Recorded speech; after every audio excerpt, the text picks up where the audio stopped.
रात का अंधेरा गहराता जा रहा था।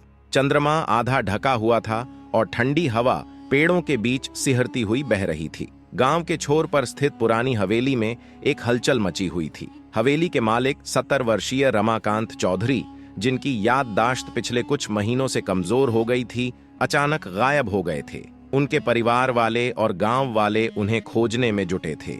रमाकांत का पोता 18 वर्षीय रोहित उनकी खोज में सबसे आगे था। रोहित ने अपने दादाजी की कहानियों में सुना था कि हवेली के पिछले हिस्से में एक पुरानी गुफा थी, जहां वे बचपन में छुप छुप कर जाया करते थे। शायद दादाजी वहीं गए होंगे, उसने सोचा। रोहित ने एक टॉर्च और रस्सी ली और गुफा की ओर चल पड़ा। गुफा के पास पहुंचते ही उसे एक अजीब सी गंध महसूस हुई। गुफा में प्रवेश करते ही अंधेरा और घना हो गया। उसने अपनी टॉर्च जलाकर चारों ओर देखा। दीवारों पर पुरानी पेंटिंग्स और शिलालेख उकेरे हुए थे। ये तो दादाजी की कहानियों में बताए गए निशान हैं, उसने बुदबुदाते हुए कहा। गुफा के अंदर जाते हुए रोहित को दादाजी की आवाज सुनाई दी। कौन है वहां? आवाज कमजोर लेकिन स्पष्ट थी। रोहित ने टॉर्च की रोशनी आगे बढ़ाई तो देखा कि रमाकांत एक पत्थर पर बैठे हुए थे।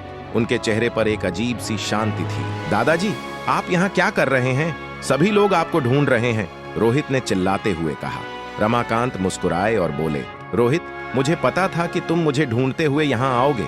ये जगह मेरे लिए खास है। ये मेरी यादों का आखिरी हिस्सा है। क्या मतलब? रोहित ने हैरानी से पूछा। रमाकांत ने एक गहरी सांस ली और कहा, जब मैं तुम्हारी उम्र का था तब मैंने यहाँ अपने जीवन के सबसे खास पल बिताए थे। तुम्हारी दादी से यहीं पहली बार मिला था। ये गुफा हमारी प्रेम कहानी की गवाह है। अब जब मेरी यादें मुझे छोड़ रही हैं तो मैंने सोचा कम से कम इस जगह को आखिरी बार देख लूं। रोहित की आंखों में आंसू आ गए। उसने रमाकांत का हाथ पकड़ा और कहा, दादाजी, आप अकेले ये सब क्यों सह रहे हैं? हम सब आपके साथ हैं।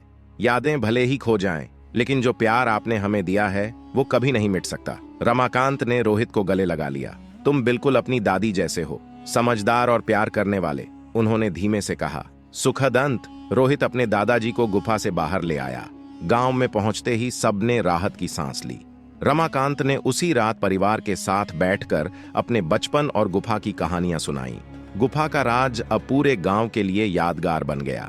रमाकांत ने अपनी बाकी बची हुई यादों को परिवार के साथ साझा करने का निश्चय किया।